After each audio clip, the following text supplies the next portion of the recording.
स्वामी जी, जैन धर्म की बात करें तो भगवान महावीर ने बताया कि सम्यक दर्शन किसे आता है, उसको 6 बातों का विश्वास होना चाहिए। मैं आत्मा हूँ, आत्मा कर्मों की करता है, आत्मा कर्मों की भोगता है, कर्मों से छुटकारा हो सकता है और संपूर्ण कर्मों से छुटकारा होना मोक्ष है। ये उसको अनुभूति विश्वास होना चाहिए, वो आदमी सम्यक दर्शनी होता है। तो हम इसको अध्यात्म विज्ञान भी इसी को मानता है, लेकिन हमारा अध्यात्म विज्ञान हर अध्यात्म में कॉमन होना चाहिए, जैसा आप कुछ बता रहे हैं। तो इसको हम इससे जोड़ करके इसको पूरक बनावें तो कैसे हो सकता है? यह आपके प्रश्न बहुत अच्छा है। आपने कहा कि महावीर ने आत्मा के बारे में 6 पदों की बात कही है। वही बात श्रीमद् राजचंद्र जी ने भी कही है कि आत्मा छे ते नित्य छे करता निज कर्म, छे भोक्ता वली मोक्ष है और मोक्ष का उपाय भी है। ये 6 पद बताए, महावीर ने भी यही बताए, श्रीमद् राजचंद्र ने भी यही बताए। दोनों, एक तो तीर्थंकर थे और एक वर्तमान काल में बहुत बड़े हाई लेवल के आध्यात्मिक ज्ञानी थे।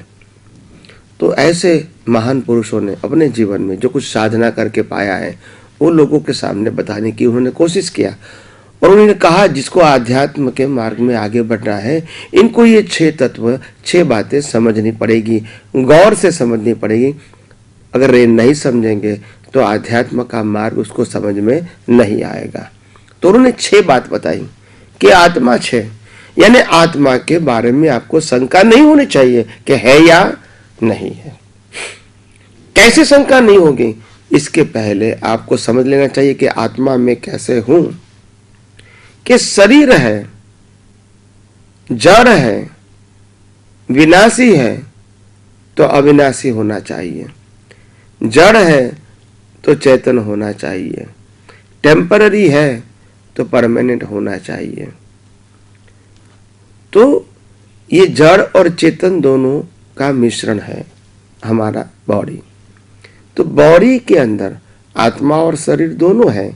शरीर दिखता है और आत्मा इसके अंदर है, मगर दोनों सेपरेशन के फॉर्म में है, कंपाउंड फॉर्म में नहीं है, यानी दोनों मिक्स नहीं हो गए। दोनों का एग्जिस्टेंस अलग है और अलग ही रहेगा, मगर भ्रांति से एक हो गए। तो हमको सिर्फ भ्रांति मिटाना है। तो पहले आत्मा की बात करते हैं। आत्मा है तभी तो शरीर की कीमत है, आत्मा निकल गया तो शरीर की कीमत नहीं है। आत्मा है तभी संसार है, अगर आत्मा निकल गया तो संसार भी नहीं है। आत्मा है तो कर्म है, आत्मा नहीं है तो कर्म भी नहीं बना सकते। आत्मा है तो कर्म फल भी है। आत्मा निकल जाने के बाद मुर्दे को 6 महीना रखोगे, इसको कर्म फल कहते नहीं है। आत्मा है तभी तो पुनर्जन्म है, अगर आत्मा नहीं है तो पुनर्जन्म किसका होगा? शरीर को तो जला दिया जाता है, मगर नहीं जलता है, वो आत्मा है और इसीलिए पुनर्जन्म है। कोई व्यक्ति कहेगा कि हे भगवान, मेरे बहुत सारे अवतार हो चुके हैं, ये अवतार में भी हूँ और अभी बहुत सारे अवतार मेरे बाकी है, तो इसका बेस क्या है? शरीर है या आत्मा है?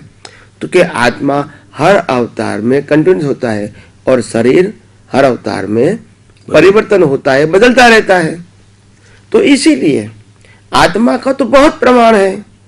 आत्मा है तभी तो कर्म है, कर्म नहीं, कर्म और कर्म फल है, आत्मा नहीं होता है तो कर्म और कर्म फल कैसे होता है? तो इसीलिए आत्मा है तो पुनर्जन्म है, कर्म का सिद्धांत है। और आत्मा है तभी शरीर की कीमत है, संपत्तियों की, साधनों की कीमत भी कब तक है? आत्मा है तब तक। आत्मा है तभी कर्म और कर्म फल भी है। तो ये सब के लिए आत्मा समझना आवश्यक है। तो सबसे पहले आत्मा तत्व को समझो कि आत्मा है ही, उसमें मेरे को शक नहीं है, अनुभव नहीं है, मगर शक भी नहीं होना चाहिए, तभी उसी मार्ग पे आप आगे बढ़ सकते हैं। तो पहले आत्मा है, आत्मा है, फिर नित्य है। नित्य का मतलब होता है इसका अंत होता नहीं, परमानेंट है। शरीर टेम्पररी है और आत्मा परमानेंट है। तो अगर मैं आत्मा हूं तो मैं भी परमानेंट हूं, और ये मेरा शरीर है तो वो क्या है? टेम्पररी है। तो ये दोनों के बीच लाइन ऑफ डिमार्केशन होनी चाहिए हमारी दृष्टि में। तो आत्मा है, नित्य है। छे कर्ता निज कर्म, अगर वो नहीं है तो कर्म चार्ज नहीं कर सकते हैं। जड़ कर्म चार्ज नहीं कर सकते और मुर्दा भी कर्म चार्ज नहीं कर सकता है। तो आत्मा को कर्म को चार्ज करने के लिए भी आत्मा की हाजिरी आवश्यक है। बिना आत्मा नए कर्म बनते नहीं है। और आत्मा कर्म का कर्ता भी है और भोगता भी है। अगर आत्मा नहीं है तो कर्मों की भुगतान कैसे करोगे? ये मुर्दा कर्मों की भुगतान नहीं कर सकता है। जीवित व्यक्ति को जहां तक इसके अंतिम श्वास चलते हैं वहां तक इसको पिन लगा दिया जाए तो भी पेन होगा और गुस्सा करेंगे, मगर जब आत्मा निकल जाने के बाद पूरे शरीर को जला देंगे तो भी पाप नहीं लगेगा। लगेगा? नहीं लगेगा, क्योंकि आत्मा है तभी आप कर्मों की भुगतान कर सकते हैं। आत्मा नहीं है तो वो कर्मों की भुगतान नहीं है। तो इसीलिए आत्मा है, आत्मा नित्य है, आत्मा कर्मों का करता है, आत्मा कर्मों का भोगता है। फिर आत्मा है तो मोक्ष है, क्योंकि आत्मा शाश्वत है और संसार की हर अवस्था टेम्पररी है। अगर मैं परमानेंट हूं तो मेरा खुद का अनुभव भी सुख का परमानेंट होना चाहिए, मगर ये असंभव नहीं है, क्योंकि ये संसार में हर अवस्था क्षणिक है। तो मेरे को जो भी अनुभव होगा सुख दुख का, वो कैसा होगा? क्षणिक होगा। तो इसीलिए आत्मा है। मगर मोक्ष क्यों है? क्योंकि मोक्ष में ये सांसारिक अवस्था, रिलेटिव अवस्था नहीं है, और इसीलिए आत्मा का मैं वहां शाश्वत अनुभव कर सकता हूं, जो मेरा खुद का स्वभाव है। और इसका उपाय है, यानी आत्मा की अनुभूति करने का उपाय भी है। कौन सा उपाय है? तो कि इस दुनिया के अंदर प्रकृति और परमात्मा को अलग समझो, अलग देखो और अलग अनुभव करो। ये उसका उपाय है। विनाशी और अविनाशी को अलग देखो। तो इसलिए मैंने कहा कि आत्मा की अनुभूति के लिए उपाय कौन सा है? ये दो दृष्टि पक्की करो। मैं मन वचन काया से मुक्त ऐसा शुद्धात्मा हूँ, वो ज्ञान है। और मन वचन काया से अलग शरीर और उनसे अनुभव में आती पूरी दुनिया, वो कुदरती रचना है। मैं मन वचन काया से मुक्त ऐसा शुद्धात्मा हूँ, और मन वचन काया और 5 इंद्रियों से अनुभव में आती पूरी दुनिया वो कुदरती रचना है। अगर ये दो ज्ञान रहा तो ये उसका मुक्ति का उपाय बन गया। क्या बन गया? उपाय। अगर आप दुनिया को चलाने वाले को कुदरत कहेंगे तो फिर राग द्वेष नहीं होगा। क्यों नहीं होगा? क्योंकि मालिक की भाव, कर्ता भाव भी नहीं होगा, क्योंकि न कुछ करने वाला है और न कोई चीज का कोई मालिक है। मालिक बन जाते तब मार खाना पड़ता है। तो इसीलिए कुदरत ने कहा, इस दुनिया में इंसान को मैंने श्वास लेने की स्वतंत्र शक्ति नहीं दिया है, तो वो क्या कर सकता है? जब श्वास लेने की स्वतंत्र शक्ति ही नहीं दिया है, तो जिस श्वास के माध्यम से मन वचन काया चलता है, इसमें उसकी फ्रीडम कैसे हो सकती है? तो इसीलिए मन वचन काया की अवस्था मात्र कुदरती रचना है। तो मेरी भी मन वचन काया कुदरती रचना है, सामने वाले का भी कुदरती रचना है। यानी इस दुनिया में कोई भी व्यक्ति कोई भी क्रिया के लिए स्वतंत्र करता नहीं है, और नहीं है तो वो रिस्पॉन्सिबल भी, तो फिर राग द्वेष करने की जरूरत भी नहीं है। और अगर क्रिया के करता नहीं है तो दुनिया कुदरत दूसरी बात भी करती है कि इस दुनिया में कोई भी व्यक्ति कोई भी चीज का मालिक भी नहीं हो सकता है। क्यों नहीं हो सकता है? क्योंकि शरीर ही मेरा है। किसका है? मेरा, कुदरत का है। तो शरीर के माध्यम से मिले हुए संयोग वो भी किसके हैं? कुदरत के हैं।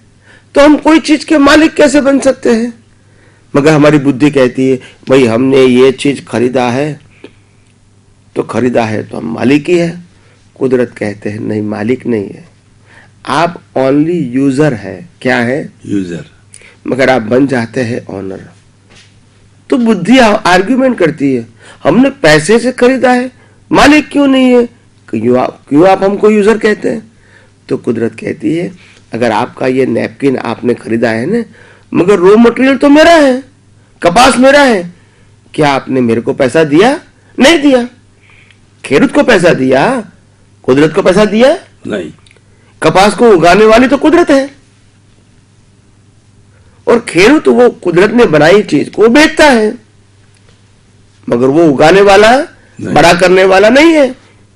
ये कपास का मैन्युफैक्चरिंग नहीं होता है, वो कुदरत ही बना सकती है। तो कुदरत कहती है कि ये कपास तो मेरा है, और मेरा कपास जो है, जो अपने आप बना हुआ था, वो खेडूत ने बेच दिया। उसके बाद ये रुमाल बना, नैपकिन बना, और ये नैपकिन कई सालों के बाद टूटा फूटा होके किसके पास जाएगा? किसके पास जाएगा? लास्ट में कुदरत के पास। टूटी फूटी चीज कहां जाएगी? कुदरत के पास जाएगी। तो कुदरत कहता है पहले भी मेरे पास था और लास्ट में भी मेरे पास ही आएगा। तो मालिक तो मैं हूं, in between you are only user है। मगर यूजर होते हुए भी आप ओनर बन जाते हैं, बस राग द्वेष शुरू हो जाता है। तो आप यूजर होंगे तो राग द्वेष नहीं होगा। आपके पास है तो आप यूजर है, वही चीज दूसरे के पास है तो वो यूजर है, तीसरे के पास जाएगी तो वो यूजर है। जैसे हमारे पास 2000 रुपए की नोट आई तो मैं यूजर हूं, कल दूसरे को दे दिया तो वो यूजर है, परसों तीसरे को दिया तो वो यूजर है, मगर ओनर नहीं है कोई। अगर ओनर हो गए तो फिर राग द्वेष होगा, ये मेरा है आपने क्यों ले लिया। आप समझे? तो कुदरत कहती है ये सब यूजर का खेल है, ओनर तो हर समय 24 आवर्स मैं ही हूं। कुदरत, क्योंकि मन वचन काया जो है वो भी मेरा है, साधन भी मेरे हैं, संबंध भी मेरे हैं, संजोग भी मेरे हैं, हर अवस्था मेरे बनाई हुई है। आप तो सिर्फ क्या करते हो इसका? You are only sufferer, not owner and not creator. मालिक भी नहीं है और क्रिएटर भी नहीं है। क्रिएटर तो मैं हूं, मालिक भी मैं हूं। आप सिर्फ आपके पाप पुण्य के आधार से मेरी चीज का, यानी कुदरत की चीज का सिर्फ यूजर हो। क्या है? यूजर। मगर आप मालिक बन जाओगे तो फिर राग द्वेष होगा, और वही राग द्वेष का संसार चलता रहेगा।